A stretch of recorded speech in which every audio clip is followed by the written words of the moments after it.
Indiana Jones and the Great Circle is one of those titles I found really hard to write a review about. Not because the game was bad in particular, far from it actually, but because it left me torn in between two very distinct perspectives.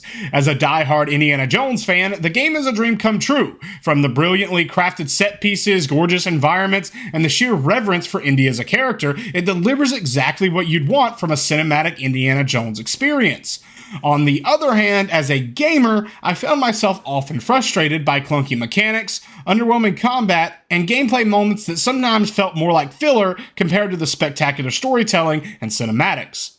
It's one of the most lovingly crafted Indiana Jones experiences I've ever played, yet the actual gameplay often feels like an afterthought. That said, there is still a lot to love here, and I think it's important to highlight what works and where the cracks start to show.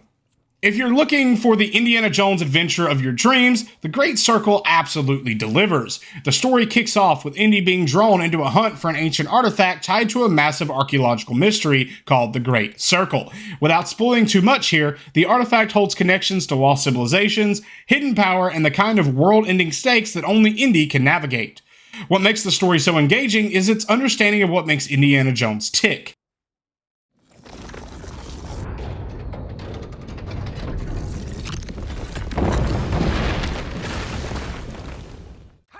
Hinterfragen.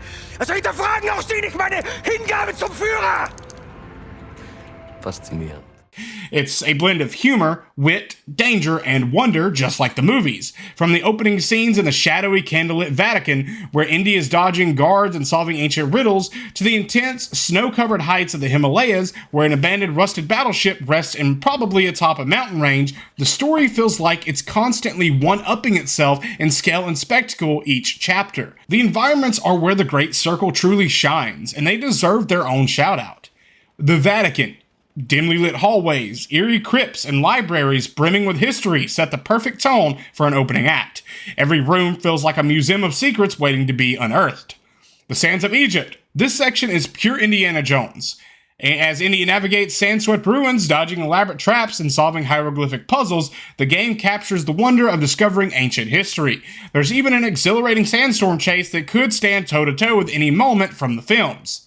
The Himalayas. This is where the game fully leans into cinematic ambitions. Indy explores a massive, rust-covered battleship marooned in the snowy peaks. It's a surreal, haunting location that feels both outlandish and incredible. A perfect example of the game's ability to blend absurdity with beauty.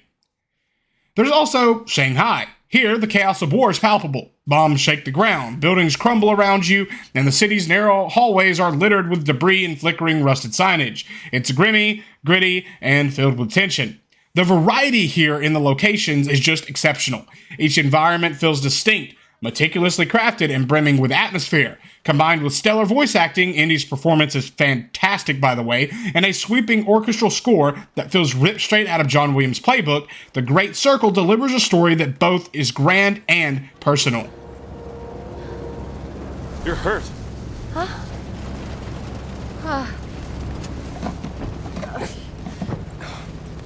Here. Thank you.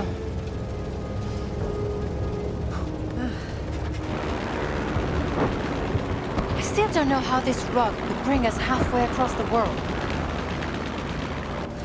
Only thing I know is, no one can ever use those stones again. Here's where things start to stumble a bit. The gameplay is serviceable, but it never reaches the same heights as the story and presentation. Let's start with Indy's most iconic tool, the whip. It's used for swinging across gaps, disarming enemies, and solving traversal puzzles, but its implementation feels underwhelming. The animations can be stiff, and the controls don't always respond the way you want them to. Combat with the whip is particularly disappointing and annoying. You can crack it across enemies, but it barely phases them. For such a legendary piece of Indy's toolkit, it feels underdeveloped and very limited. The game heavily encourages stealth, and when it works, to its credit, it works. Sneaking through enemy encampments or tombs feels tense and rewarding. You can throw bottles to distract guards, hide behind cover, and navigate through shadows. But the AI isn't always consistent. Sometimes guards will ignore obvious distractions, while at other times they'll flat out spot you from seemingly impossible angles. Exploration, however, is a highlight. While the levels are fairly linear, they're packed with environmental storytelling, whether it's old journals scattered through ancient ruins or murals telling the story of long-lost civilizations. You'll often feel like you're uncovering history. Hidden artifacts and collectibles add to the sense of adventure here, though they're not particularly challenging to find. The combat in this game is probably where the Great Circle struggles the most. Indy is clearly not meant to be a one-man army, and the game tries to push you away from fighting whenever possible. That said, there are plenty of moments where combat is unavoidable, and it's rarely fun. You have access to Indy's revolver, which feels punchy but comes with scarce ammo. It's satisfying in short bursts, but you're clearly not meant to rely on it full scale. Fistfights are clunky, slow, and often frustrating. Indy's punches lack weight, and enemies, especially armored ones, take far too long to take down. It doesn't feel scrappy or adventurous, it just sort of feels tedious. In these moments, it's clear that the developers wanted you to avoid combat whenever possible, but they don't always give you the best tools to do so efficiently.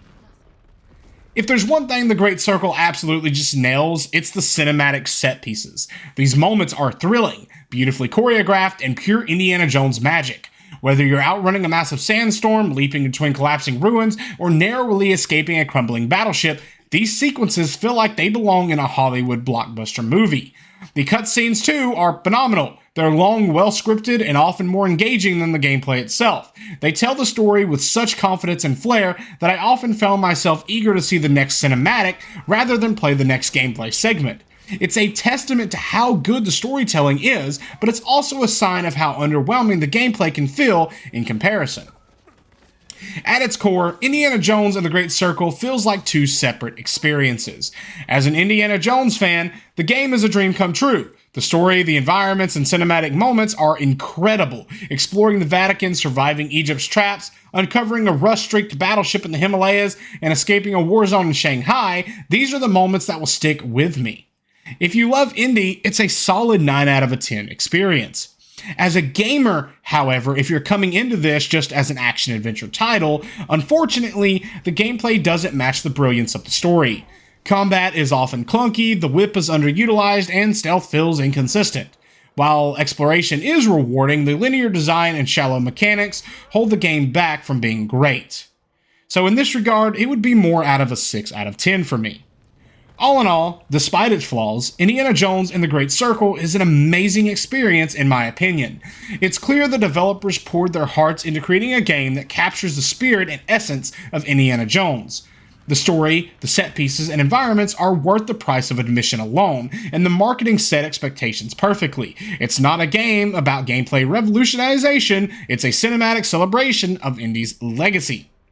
If you're a fan of Indiana Jones, this is a must-play adventure. It's not without its cracks, however, but it's still a treasure worth discovering, rust and all.